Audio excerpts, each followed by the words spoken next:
ఆడపడుచు. నమస్కారమండి. నా పేరు రాణి. ఇప్పుడు మీరు చూడబోతుంది నాకదే. విజయవాడ దగ్గర్లో ఉన్న నిడమనూరు మా సొంతిల్లు. మాది చూడ్డానికి చాలా చిన్న ఇల్లే అయినా ప్రేమానురాగలతో నిండిపోయుండేది. నాన్న ఆటో నడిపేవాడు. అమ్మ చిన్న కొట్టు పెట్టి కూరగాయలవి అమ్ముతూ ఉండేది. వాళ్ళెంత కష్టపడినా వాళ్లల్లా మేము పెద్దయ్యాక కష్టపడకూడదని, మమ్మల్ని గొప్పగా చదివించాలని మా అమ్మా నాన్న కంకణం కట్టుకున్నారంటే నమ్మండి. దానికోసం ఎంత కష్టం పడ్డానికైనా వెనకాడలేదు. ఇక మా అన్నంటారా, నాతో ఎలా ఉండేవాడో తెలుసా? నాన్న తర్వాతే నాన్నలాగా చూసుకునేవాడు. కాని ఏ శాపం తగిలిందో ఏమో, ఒక్క సంఘటన నా జీవితాన్నే తలకిందులు చేసింది. పుట్టినింటికి, ప్రేమించిన మనుషులకి, కన్నవారికి దూరంగా బ్రతకాల్సిన అవసరం వచ్చింది. దానికి కారణమెవరో తెలుసా? ఇలా సగం సగం కాకుండా నా కథేంటో మీరే చూడండి. ఉదయాన్నే వంటగదిలో కంగారు కంగారుగా తిరుగుతూ ఉంది లక్ష్మి. ఓసే రాణి, ఇదిగో ఒక్క అడుగు మన కొట్టులోకి వెళ్ళి 2 టమాటాలు, ఇంత కొత్తిమీర తీసుకురావే. నేను వెళ్తే కూర మాడిపోయేలా ఉంది. అమ్మా, కూర వండాలనుకున్నప్పుడే ఇవన్నీ చూసుకోవాలి కదా. నేను రికార్డ్ రాసుకుంటున్నాను కదా. మా అమ్మ కదా, ఒక్కసారి వెళ్ళవే. అన్నయ్య ఉన్నాడు కదా, వాడికి చెప్పు. అన్ని పనులు నాకే చెప్పాలా? వాడు పొద్దున్నే రైతు బజార్కెళ్ళి కొట్లో అమ్మడానికి కూరగాయలు తీసుకొచ్చాడు.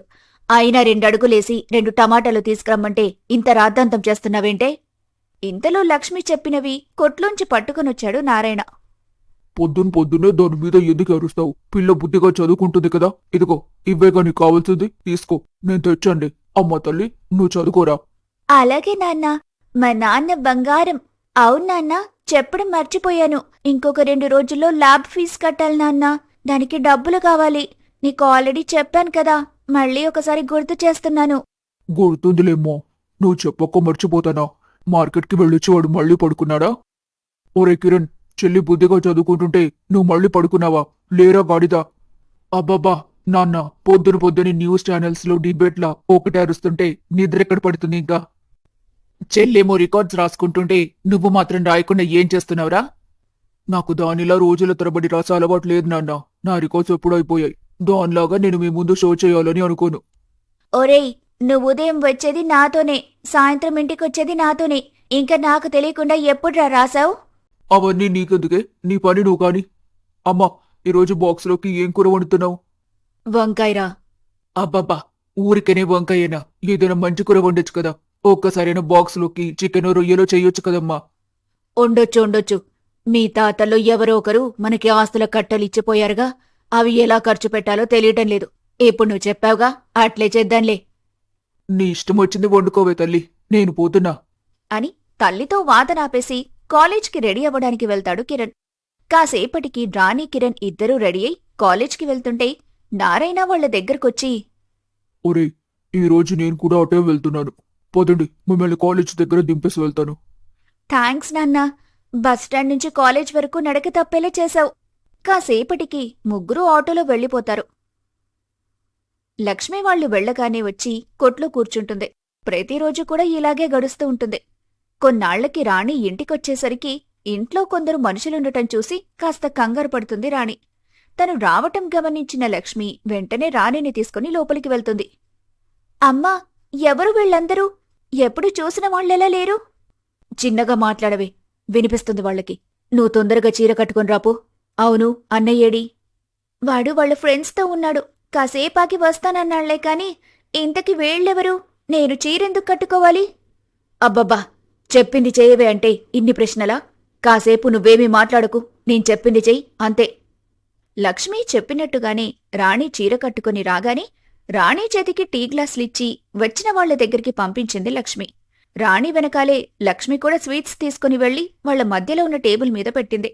రాణి అందరికీ టీ ఇచ్చి తండ్రి వెనకాల నిల్చుంది. మా అమ్మాయి అని చెప్పడం కాదు కానీ రాణి చాలా లక్షణమైన అమ్మాయి. చదువుల్లో ఇప్పటి వరకు 90% మార్కులు తగ్గలేదంటే నమ్మండి. తండ్రి అలా మాట్లాడుతుంటే రాణి తల్లిని పక్కకి లాక్కుని వెళ్ళింది.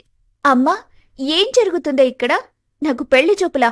అమ్మా, నీకెన్నిసార్లు చెప్పుంటాను నాకిప్పుడే పెళ్ళొద్దని. నేనింకా చాలా చదువుకోవాలమ్మా. నేనసలు పెళ్లి చేసుకోనని చెప్పట్లేదు కదమ్మా, ఇప్పుడు వద్దంటున్నాను. నాక్కూడా ఇందకే వాళ్ళొచ్చే ముందే తెలిసిందే. మీ నాన్నకి వాళ్ళు ఫోన్ చేసి, విజయవాడలోనే ఉన్నాం, దుర్గమ్మ దర్శనం కోసం వచ్చాము, అలాగే కలిసి వెళ్దామనుకుంటున్నామన్నారంట. అందుకే ఇలా సడన్ గా జరిగిపోయింది. సడన్ గా జరగటం ఏంటమ్మా? వాళ్ళు ఇంటికి వస్తామన్నారంటే మీరు వాళ్లతో పెళ్లి గురించి మాట్లాడి ఉన్నట్టే కదా అని వాళ్ళు మాట్లాడుతూ ఉండగా ఒళ్లంతా మరకలతో నలిగిపోయిన బట్టలతో కిరణ్ ఇంట్లోకొచ్చాడు.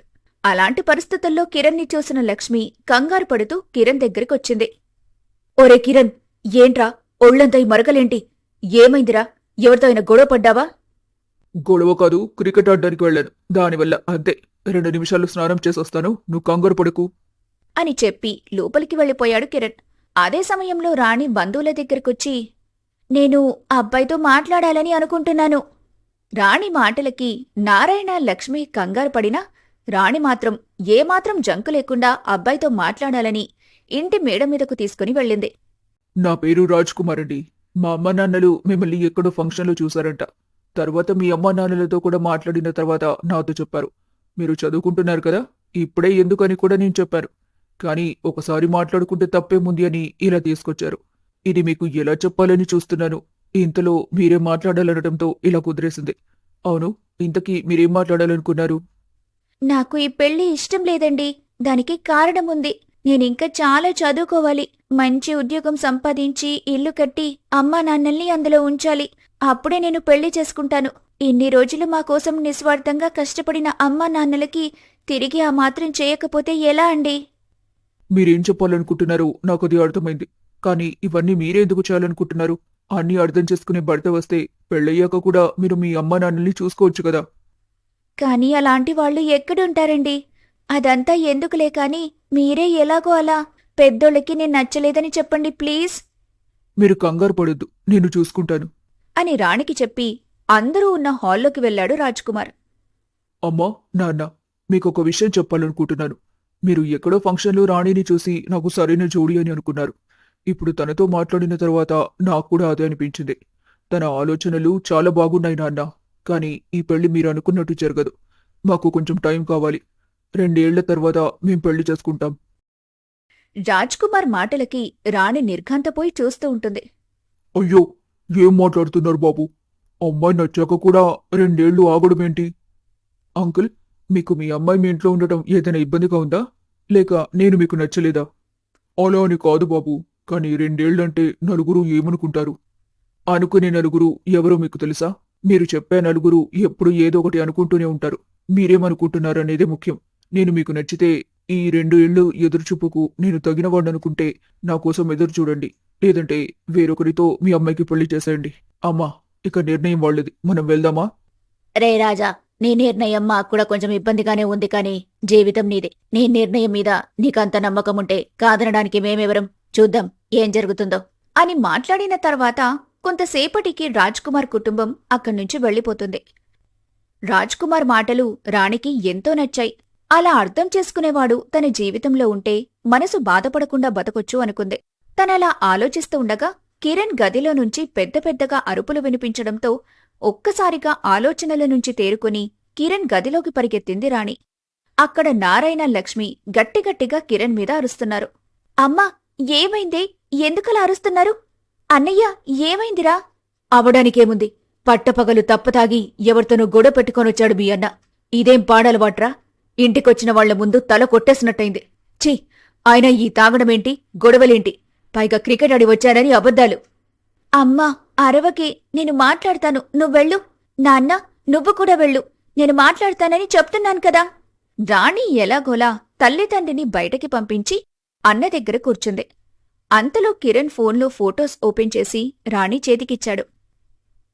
శైలజ, తన ఫోటోలు నాకెందుకు చూపిస్తున్నావురా? నీ దగ్గర ఒక విషయం దాచాను రాణి. శైలజ నేను ప్రేమించుకుంటున్నాం. ఈ రోజు ఉదయాన్నే తను బయటికి వెళ్దామంటే ఇద్దరం కలిసి వెళ్ళాం. అది వాళ్ళ నాన్నకి తెలిసి మనుషుల్ని పంపించాడు.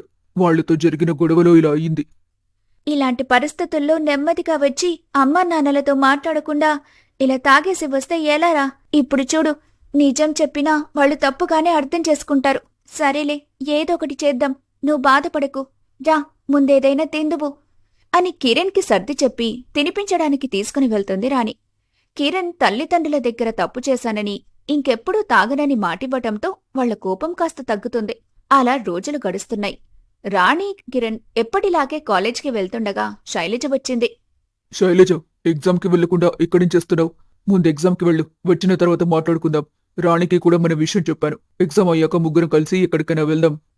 కిరణ్, నీకొక విషయం చెప్పాలి. ఎగ్జామ్ అయ్యాక మాట్లాడుకుందాం కదా. లేదు, ఇప్పుడే చెప్పాలి. నేను ప్రెగ్నెంట్ అయ్యాను. నాకివ్వాలే తెలిసిందే. అందుకే క్షణం కూడా లేట్ చేయకుండా నీ దగ్గరకొచ్చాను. శైలజ ఆ మాట చెప్పగానే కుమార్కి ఏం చేయాలో అర్థం కాలేదు. సంతోషం ఒక పక్క, టెన్షన్ మరో పక్క. ఎలా రియాక్ట్ అవ్వాలో కూడా అర్థం కాలేదు. వాళ్ల మాటలు విన్న రాణి బుర్ర మాత్రం పాడైపోయింది. అన్నయ్య, ఏం జరుగుతుందిరా? ఈ విషయం వాళ్ళింట్లో కాని మనింట్లో కాని తెలిస్తే ఇంకేమైనా ఉందా? అయినా పెళ్లి కాకముందు ఇదేంట్రా? సరే సరే, ముందైతే ఎగ్జామ్ రాసేసి వద్దాం పదండి. తర్వాత ఏం చేద్దామో మాట్లాడుకుందాం అని రాణి అనగానే కాస్త అయోమయ పరిస్థితుల్లోనే ఎగ్జామ్కి వెళ్తారు అందరూ. ఎగ్జామ్ పూర్తయ్యాక ముగ్గురు కలుసుకుంటారు. కిరణ్, నాకొంచెం భయంగా ఉంది. ఇలాంటి సిచ్యువేషన్లో మనం ఎంతో సంతోషంగా ఉండాలి.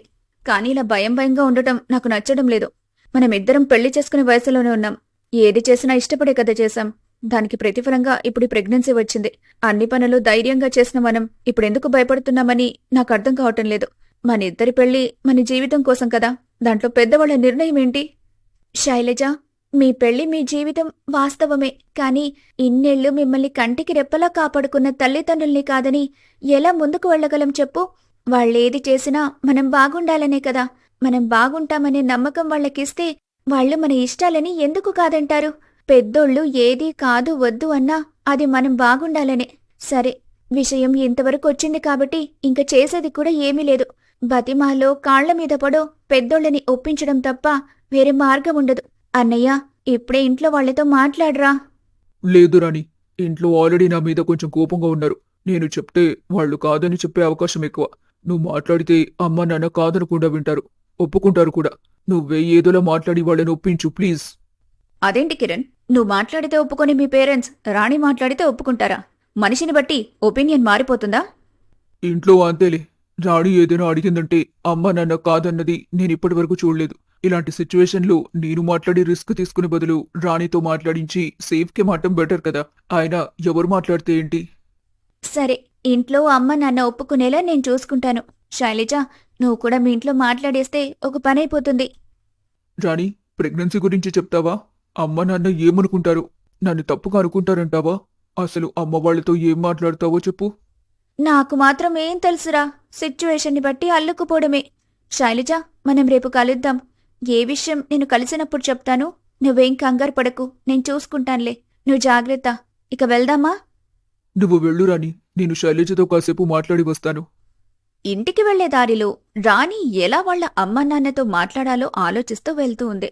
ఇంటికి చేరుకోగానే ఏదో ఆలోచనలో ఉన్న రాణి మొహం చూసిన తల్లి తన దగ్గరకొచ్చి, రాణి, ఏమైందే? నీ మొహం అలా ఉంది? పరీక్ష బాగా రాయలేదా? అయ్యో, అదేం కాదమ్మా, బానే రాశాను. నీకొక విషయం చెప్పాలి. నాన్నెక్కడున్నాడు? బయటికి వెళ్ళాడే, వస్తూ ఉంటాళ్లే. అంత అర్జెంటుగా చెప్పాల్సిన పనేంటి? చెప్తా కదమ్మా, కంగారెందుకు? నాన్నను కూడా రాని. ఇంతకీ అన్నయ్య ఎక్కడే? నీతో పాటు రాలేదా? లేదు, వాళ్ళ ఫ్రెండ్స్ కలిస్తే మాట్లాడి వస్తానన్నాడు. ఏమో రాణి, నువ్వు వాణ్ణి వెనకేసుకొస్తున్నావు కాని నాకు వాణ్ణి చూస్తుంటే భయంగా ఉంది. అర్ధరాత్రులు అపరాత్రులు అని లేకుండా ఫోన్లోనే ఉండటం. మొన్న చూశావు కదా, తప్పతాగేసి ఇంటికొచ్చాడు. క్రికెట్ ఆడితే తగిలిన దెబ్బలని చెప్పాడు. కాని నాకైతే ఇంకా నమ్మకంగా లేదమ్మా. ప్రతిసారి వాడి ముందు మాట్లాడి మనసు బాధపెట్టడం ఎందుకని నేనే ఏమీ మాట్లాడట్లేదు. ఇలా ఇష్టమొచ్చినట్టుంటే వాడికి రేపటినాడు పిల్లనెవరిస్తారే? అమ్మా, నేను చెప్తున్నాను కదా, నువ్వు కంగారు పడాల్సింది ఏమీ లేదు. అయినా అన్నయ్య ఇంకోసారి తాగనని ఒట్టేశాడు కదా, ఇంకా దాని గురించే ఎందుకు మాట్లాడుతున్నావు అని వాళ్లు మాట్లాడుకుంటూ ఉండగా బయటినుంచి నారాయణ ఇంటికొచ్చాడు. ఏంటి, తల్లి కూతుర్లేదో సీక్రెట్గా మాట్లాడుకుంటున్నట్టున్నారు? నాన్న, నీకోసమే ఎదురు చూస్తున్నాను. మీ ఇద్దరికీ ఒక విషయం చెప్పాలి. ఏంటో చెప్పమ్మా. నాన్న, నేను కొన్ని ప్రశ్నలు అడుగుతాను. కోపం తెచ్చుకోకుండా సమాధానం చెప్పాలి. సరేరా, అడుగు. నాన్న, నేనెవరినైనా ప్రేమిస్తున్నానని చెప్తే మీరేం చేస్తారు? నువ్వు ఎవరిని ప్రేమించలేదని నా నమ్మకం. నువ్వు ప్రశ్న అడిగావు కాబట్టి చెప్తున్నాను. నువ్వు నిజంగా ఎవరినైనా ప్రేమించావని చెప్తే అతన్ని పిలిపించి మాట్లాడతాను. అతను నిన్ను జీవితాంతం మంచిగా చూసుకోగలడు అన్న నమ్మకం నాకు కలిగితే తప్పకుండా నీకిచ్చి పెళ్లి చేస్తాను. అలా అనిపించకపోతే నీకు వాడు సరికాదని నిన్ను ఒప్పించే ప్రయత్నం చేస్తాను. అయితే నాన్న, ఇప్పుడు నేను చెప్పింది నిజమే కాని కొంచెం తేడా ఉంది. ప్రేమించింది నేను కాదు, అన్నయ్య. అన్నయ్య ఒక అమ్మాయిని ప్రేమిస్తున్నాడు. తన పేరు శైలజ. నాక్కూడా మంచి ఫ్రెండే. చాలా మంచి అమ్మాయి నాన్న. వాళ్ళిద్దరూ చూడ్డానికి కూడా చాలా బాగుంటారు నాన్న. వాళ్ళ పెళ్లికి ఒప్పుకోండి నాన్నా. వాడు ప్రేమించాడంటున్నావు, పైగా నీకు తెలిసిన అమ్మాయి మంచిది అని అంటున్నావు కాబట్టి ఆలోచిస్తున్నా. ఒకసారి ఆ అమ్మాయి వాళ్ళ ఇంట్లో కూడా మాట్లాడమని చెప్పు. ఆ అమ్మాయిని తీసుకుని వాళ్ళ పెద్దోళ్ళని కూడా ఇంటికి రమ్మని చెప్పు. చాలా థ్యాంక్స్ నాన్న. ఇప్పుడే ఈ విషయం అన్నయ్యకు చెప్తాను. ఎగిరి గంతేస్తాడు అని పరిగెత్తకుంటూ వెళ్ళి ఇంట్లో ఉన్న ఫోన్తో కిరణ్కి కాల్ చేస్తుంది. రే అన్నయ్య, నాన్న మీ పెళ్లికి ఒప్పుకున్నాడ్రా. శైలజ వాళ్ళ అమ్మ నాన్నలతో వచ్చి మాట్లాడతామంటున్నాడు. కంగ్రాట్స్ రా అన్నయ్య. కాంగ్రెస్ కాదు రాణి. శైలజ వాళ్ళ అమ్మకి కూడా మేము ప్రేమించుకుంటున్న విషయం తెలిసి ఇప్పుడే వచ్చి శైలజని తీసుకుని వెళ్ళింది. వాళ్ళ అన్న కొడుకుతో ఇంకొక వారం రోజుల్లో పెళ్లి కూడా కుదిరించిందట. నువ్వు వెళ్ళక ఇక్కడ పెద్ద గొడవ చేసి వెళ్ళింది. శైలజని చూడాలనుకున్నా, కలవాలనుకున్నా పోలీస్ కేసు పెడతానని చెప్పింది. నాకేం చేయాలో అర్థం కావటం లేదు. శైలజ ప్రెగ్నెంట్ అన్న విషయం వాళ్ళ అమ్మకి తెలీదు. అదే నాకు భయమేస్తుంది. పిచ్చెక్కిపోతుంది రాణి. రేయ్, నువ్వు ముందేంటికి రా. ఇంటికొచ్చాక ప్రశాంతంగా మాట్లాడుకుందాం. వచ్చే ఇంటికి. ఏం చెయ్యాలో అర్థం కాని రాణి ఆలోచనలో పడిపోతుంది. ఇలాంటి పరిస్థితుల్లో నాకేం చెయ్యాలో అర్థం కాలేదు. అన్నీ తెలిసి అన్నయ్యని శైలజని దూరం చేయలేను. వారంలో శైలజకి పెళ్లి అని వాళ్ళు పట్టుపట్టారు. ఏం చెయ్యాలో తోచలేదు నాకు. కాని అప్పుడు నేను తీసుకున్న ఒక్క నిర్ణయం మా అన్నయ్య నుంచి, నా కుటుంబం నుంచి నన్ను దూరం చేసిందంటే నమ్ముతారా? ఒకే ఒక్క సిచ్యువేషన్ అన్నింటినీ మార్చేసింది. మనుషులే అంత కాబోలు. ఎంత తెలిసిన మనిషినైనా చిన్న మాటతో దూరం చేసుకుంటారు. సరే, తరువాతి పాటలో మా అన్నయ్యకి పెళ్ళైందా లేదా, పరిస్థితులు ఎలా మారాయి, మా అన్నయ్య నన్నెందుకు కొట్టాడు అనే విషయాలు చెప్తాను. మళ్ళీ కలుద్దాం.